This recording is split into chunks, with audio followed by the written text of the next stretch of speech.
1948 میں ایک طرف پاکستان بے سر و سامانی کے عالم میں حالت جنگ میں تھا، دوسری طرف بانی پاکستان شدید بیمار ہو گئے، لیکن بیماری بھی انہیں گورنر جنرل کی حیثیت میں پاکستان کی خدمت کرنے سے نہیں روک سکی۔ قائد اعظم کے دور حکومت میں پاکستان کی مشکلات بے پناہ تھی مگر حوصلے جوان تھے۔ اس دور میں مالی مشکلات کے ساتھ 70 لاکھ مہاجرین کا اضافی بوجھ بھی پاکستان کے کندھوں پر آ پڑا تھا۔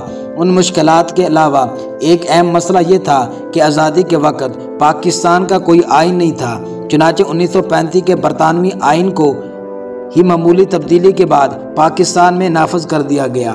پاکستان 30 ستمبر 1947 کو اقوام متحدہ کا رکن بنا۔ سب سے پہلے پاکستان کو ایران نے تسلیم کیا اور فرانس میں پاکستان کا قومی پرچم سب سے پہلے لہرایا گیا۔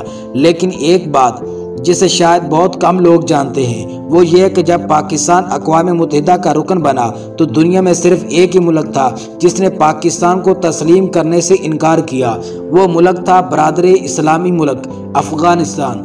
تو یہ تھے وہ حالات جن میں قائد اعظم کو انتہائی خطرناک حالت میں بلوچستان کے شہر زیارت سے کراچی لایا گیا۔ آپ ایئرپورٹ پر اترے تو بیماری سے نڈھال تھے، لیکن انہیں اس حالت میں لے جانے کے لیے ایک کھٹکارا سی ایمبولینس بغیر نرس کے بھیج دی گئی۔ اس پر ستم یہ کہ ایمبولینس قائد اعظم کو ان کی رہائش گاہ تک پہنچنے سے پہلے ہی راستے میں خراب ہو گئی۔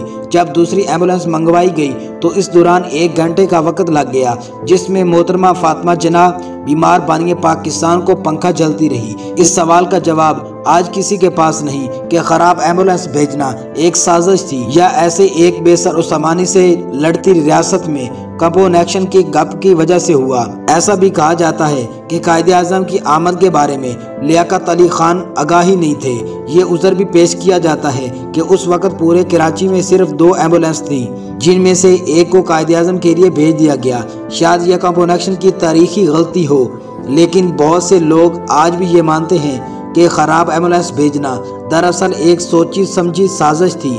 قائد اعظم جب گھر پہنچے تو بیماری سے بری طرح نڈھال ہو چکے تھے۔ آخری وقت ان کی بہن محترمہ فاطمہ جناح اور ذاتی معالجے کے سوا ان کے ساتھ کوئی دوسرا موجود نہیں تھا۔ وہاں موجود لوگوں کے مطابق ان کے آخری الفاظ تھے، اللہ پاکستان۔ انہوں نے یہ کہا اور جان افرین کے سپرد کر دی۔ قائد اعظم کے جنازے میں 6 لاکھ لوگ شریک ہوئے۔ قائد اعظم کی وصیت کے مطابق ہی ان کی نماز جنازہ علامہ شبیر احمد عثمانی نے پڑھائی اور خواجہ نظم الدین کو پاکستان کا دوسرا گورنر جنرل نامزد کر دیا گیا۔